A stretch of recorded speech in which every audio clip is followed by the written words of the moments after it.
শেষ তো হবে। আজকে বেতন পাইছি, টাকাও খাইলাম, তা আপনার জন্য ওষুধ কিনলাম। আরেকটা কথা,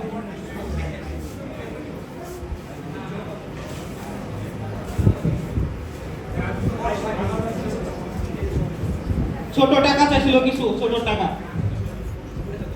ওর এত টাকা কেন লাগবে? ও খরচপাতি আসলে স্কুলে পড়ে, টাকা পয়সা লাগে। আচ্ছা আচ্ছা,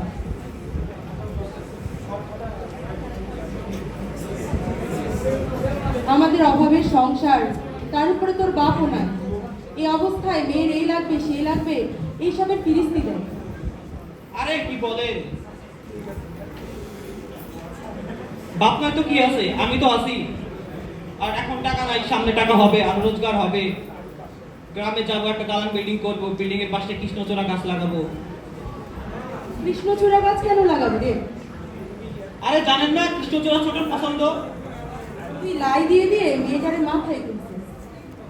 আরে চিন্তা করেন না, কষ্ট তো একদিনে না, কষ্ট সামনে থাকবে অথবা থাকবে না। কথা আছে না, এই দিন তো আর দিন না, আরো দিন আছে। এই দিন নিয়ে যাবে সেই দিনের কাছে। শোন বাপ, দাঁড়া দাঁড়া শোন, বলতেছি চারদিকে কিসের জন্য গোলাগুলি হইতেছে রে বাপ? তুই আজকাল কামে যাস না, আমার মনটা কেন জানি কুড়াপতেছে। কি কামে না গেলে হবো? কামে না গেলে তো টাকা আসবো না। আর বাইরে আন্দোলন করছে পোলাপান, সরকারের সাথে তাদের চাকরির জন্য আন্দোলন করছে পোলাপান। 15-16 বছর পর পর যদি চাকরি না পায় তাহলে কি লাভ? আর আমি তো সাধারণ জনগণ, আমার কি হবো? তারপর সাবধানে যাস রে বাপ, সাবধানে যাস। আপনি চিন্তা করেন না, আমি সাবধানে থাকবো, তো দোয়া রাখি।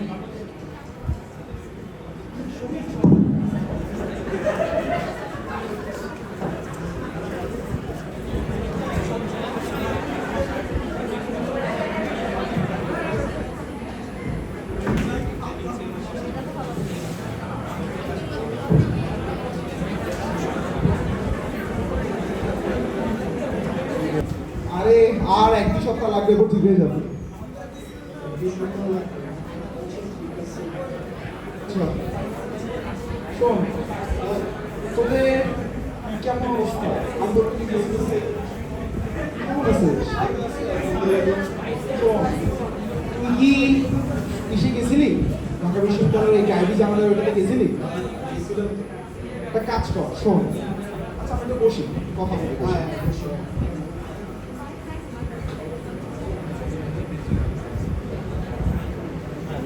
শোন, তুই যদি কোনো ভিক্ষুককে পাস আমাকে বলিস তো, ওকে দেখলি আমি 1000 টাকা দিই।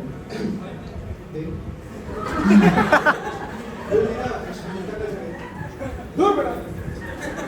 আমার থেকে বড় ভিক্ষুক আর আছে?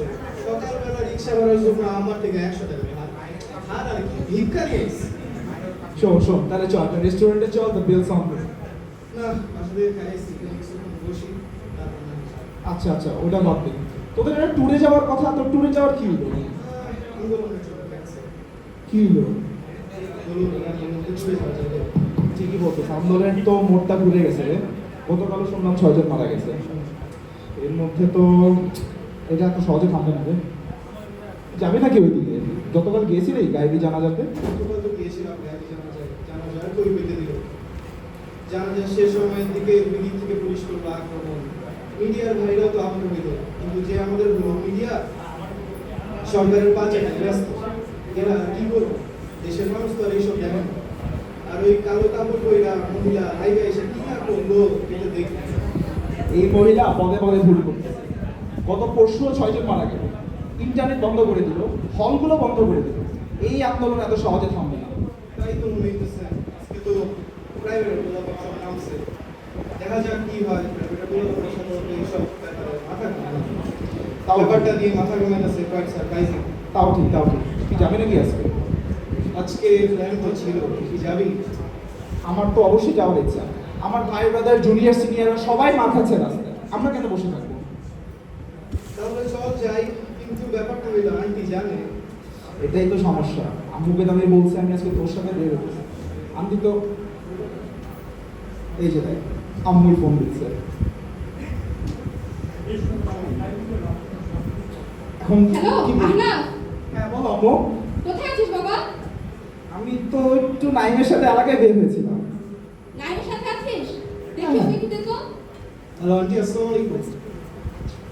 ওয়ালাইকুম আসসালাম। নাইম, তোমরা কোথায় আছো? আন্টি, আমরা তো এই এলাকায় আছি। ওখান থেকে অন্য কোথাও যাওয়ার চিন্তা করছো নাকি? আন্টি, আমরা তো একটু সায়েন্স ল্যাবের দিকে যাওয়ার চিন্তা করছিলাম, একটু দেখে আসলাম পরিস্থিতিটা কেমন। কি? আহনাফকে দাও তো। হ্যাঁ আম্মু বলো। বাবা, আন্দোলন করার অনেক মানুষ আছে, তুমি একজন আন্দোলন না গেলে কিছুই হবে না। আম্মু আন্দোলন করে তো অনেক মানুষ আছে, বাট আমার ভাগের লড়াইটা কে লড়বে? আহনাফ বাবা, প্লিজ তুই কোথায় যাস না, আমি খুবই টেনশনে আছি। আমাকে এত কষ্টের মধ্যে ফেলিস না। আম্মু দেখো, আমি যে যাব এটা আমার দেশের প্রতি আমার করণীয়। আর তুমি যে টেনশন করছো, তুমি যে দোয়া করবা, এটা হচ্ছে তোমার ভাগের স্যাক্রিফাইস। আম্মু আমার জন্য দোয়া করো আজকে। আমি তুই এভাবে রেখে দিলি ফোনটা? দেখ, মা আমার সেফটির কথা চিন্তা করবে, স্বাভাবিক। কিন্তু যেই ভাইরা মারা গিয়েছে তারাও তো কারো ভাই, কারো সন্তান লাগে। আমরা তো আমাদের ভাগের দায়িত্বটা তাদের কাঁধের উপর চাপিয়ে চলে আসতে পারি না।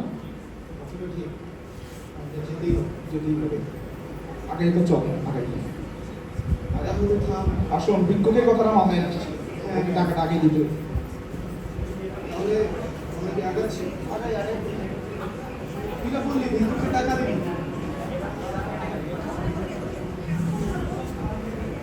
আস্তে আস্তে দেখিস।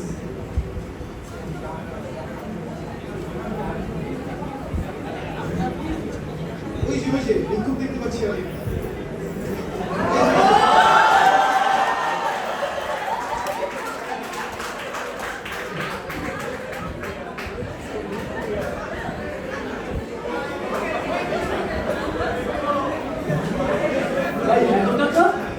আরে, আমার এই বন্ধু আজকে বলছে সে একটা ভিক্ষা কেন দিবে, এটা তো আমি জানি।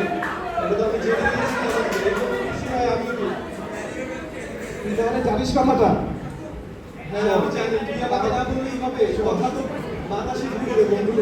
তুই যে ক্যাশ থেকে ফুল ফান্ডেড পিজি পেয়েছিস, এটা কি আমি জানি না? তুই কি বলেছিস আমাকে? আল্লাহ অসংখ্য শুকরিয়া, এক্সেপ্টেন্স রেটটা চলেই আসছে। এখন আল্লাহ আল্লাহ করে যেতে পারলেই হলো। রেস্টুরেন্টে কে দিয়ে যাবি এটাও আমি বুঝে গেছিলাম যখন তুই রেস্টুরেন্ট বলছিস। আচ্ছা ভালো কথা, তুই না বললি তোর কাছে যদি 100 টাকা আছে, তুই ওকে 2000 টাকা কোথা থেকে দিবি? আরে, 100 টাকা ভিক্ষা করছিলাম আম্মুর থেকে, 2000 টাকা ভিক্ষা করছি বাপের থেকে। শোন, এসব ভণ্ডামি বাদ দে, বুঝছোস? আর তুই শালা শালা কাকে বলছিস? আমার তো বোনই নেই, বোন থাকলে তোর সাথে বিয়ে দিতাম। আচ্ছা ঠিক আছে চল। আচ্ছা যাবি যে? এ বাবা একটা চা দিও। আরে আমার সাথে দেখা করবো। ভাই আসসালামু আলাইকুম। ওয়ালাইকুম আসসালাম। তোরা এখানে কি করতেছিস? ভাই ভাবছিলাম আন্দোলনে যাব। নাকি তোরা জুনিয়ররা আন্দোলন করবি, তোরা পারবি? জি ভাই। আমাদের সিনিয়ররা আছি তো, তোদের না থাকলেও তো চলবে। না ভাই, আপনারা যাবেন, আমরা যাব না। ঠিক আছে, আপনারা গেলে আমাদের ছোট ভাই হিসেবে তো যাওয়া উচিত। ঠিক আছে, তাহলে চল একসাথে যাওয়া যায়। জি ভাই, অবশ্যই। আচ্ছা দাঁড়া, এই টুথপেস্টটা আছে কি মামা? আচ্ছা নাই। আচ্ছা টুথপেস্টটা নিতে হবে বুঝছিস? আচ্ছা, টুথপেস্ট নিয়ে চোখে দিবি, চোখে নিচে দিবি। আর হচ্ছে এই জার্সিটা উল্টো করে পরে নে, যাতে তোদের নাম আর ভার্সিটির নাম না দেখা যায়। ঠিক আছে, চল তাহলে।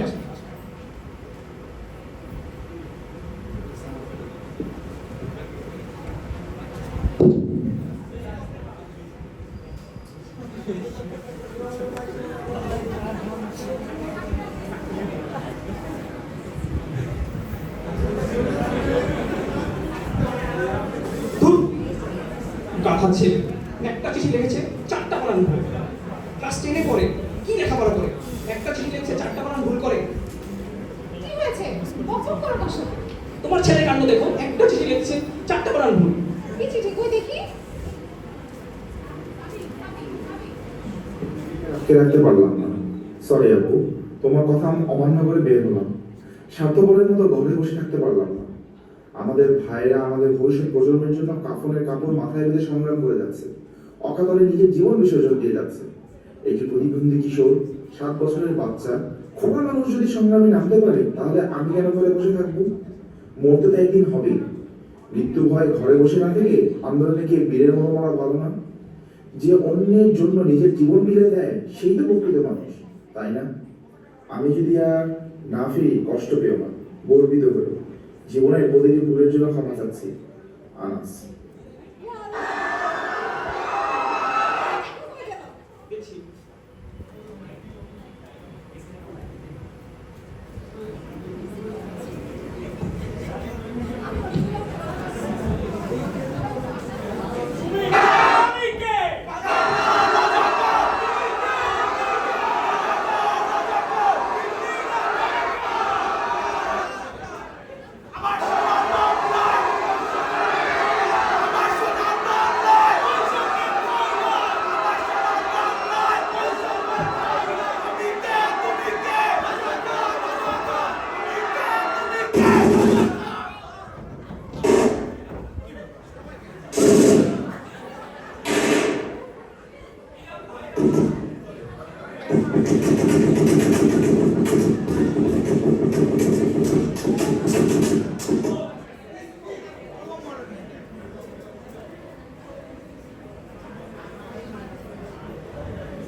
কত বিপ্লবী বন্ধুর রক্তে রাঙা বন্দিশালার ওই শিকল ভাঙা, কত বিপ্লবী বন্ধুর রক্তে রাঙা বন্দিশালার ওই শিকল ভাঙা।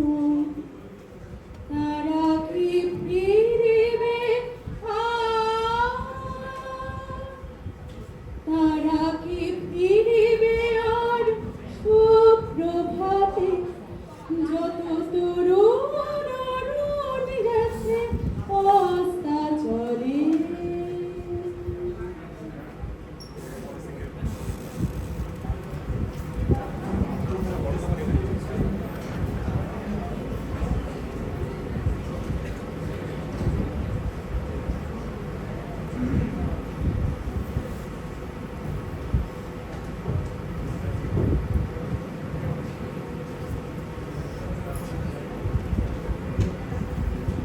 একদিন আমার ছেলে বাসায় আটকে রেখেছিলাম আন্দোলনে যাওয়ার জন্য। সে আমাদের কথা শুনেনি, আমাদের না বলে বাসা থেকে পালিয়ে গেল আন্দোলন করবে বলে।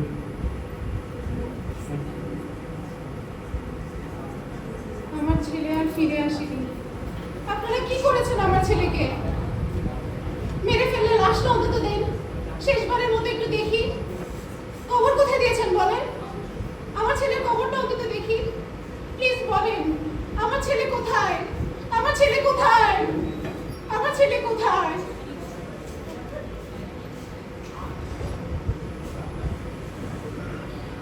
তারা কি ফিরবে আর? তারা কি ফিরবে আর এই সুপ্রভাতে? যত তরুণ অরুণ গেছে অস্তাচলে। মন্দির মন্দির সোপান তলে কত প্রাণ গলো বলিরা,